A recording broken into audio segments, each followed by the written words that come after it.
দেশের দক্ষিণের শেষ ভূখণ্ড কক্সবাজারের টেকনাফ উপজেলার শাহপরী দ্বীপের দক্ষিণ ঘোলারচর এলাকার ঝাউবাগান এখন অস্তিত্ব সংকটে।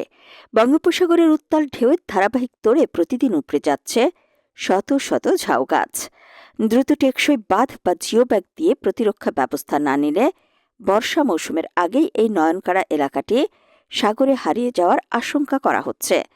নাফ নদী ও সাগরের মোহনায় অবস্থিত এই দ্বীপে ঢেউয়ের তোড়ে ঝাউ গাছ উপড়ে যাওয়ার দৃশ্য চোখে পড়ে প্রতিনিয়ত।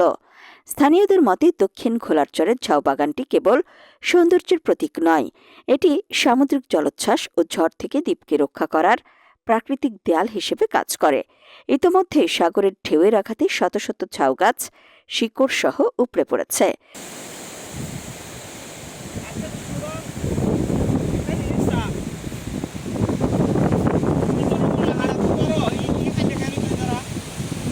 জরুরি ভিত্তিতে জিওব্যাগ বা বালুর বস্তা দিয়ে ভাঙন রোধ করা না গেলে পুরো বাগানটি সাগরে বিলীন হয়ে যাবে।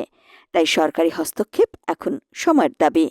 সাম্প্রতিক সময়ে শাহপরী দ্বীপের এই স্থানটি পর্যটকদের কাছে ব্যাপক জনপ্রিয় হয়ে উঠেছে। সাবরাং ট্যুরিজম পার্ক সংলগ্ন দৃষ্টিনন্দন সড়ক দিয়ে সাগর দেখতে দেখতে শাহপরী দ্বীপে আসার পথটি ভ্রমণ পিপাসুদের মুগ্ধ করে। পথে লবণ চাষের বিস্তৃত মাঠ এবং নাফ নদীর মোহনায় দাঁড়িয়ে মিয়ানমার সীমান্ত দেখার সুযোগ পর্যটকদের দারুণভাবে আকর্ষণ করে। বিশেষ করে দ্বীপের শেষ প্রান্তের এই ঝাউবাগানটি পর্যটকদের মূল বিনোদন কেন্দ্রে পরিণত হয়েছে। পর্যটন সংশ্লিষ্টরা মনে করছেন, শাহপরী দ্বীপের এই প্রাকৃতিক ভারসাম্য রক্ষা করতে পারলে ভবিষ্যতে এখানে পর্যটক সমাগম আরও বাড়বে, যা স্থানীয় অর্থনীতিতে বড় ভূমিকা রাখবে। তবে ভাঙন অব্যাহত থাকলে পর্যটকরা বিমুখ হতে পারেন। বর্ষার প্রবল ঢেউ শুরু হওয়ার আগেই যদি পানি উন্নয়ন বোর্ড বা সংশ্লিষ্ট কর্তৃপক্ষ জিওব্যাগ বা স্থায়ী প্রতিরক্ষা বাঁধ নির্মাণ করে, তবেই রক্ষা পাবে এই অনন্য ভূখণ্ড।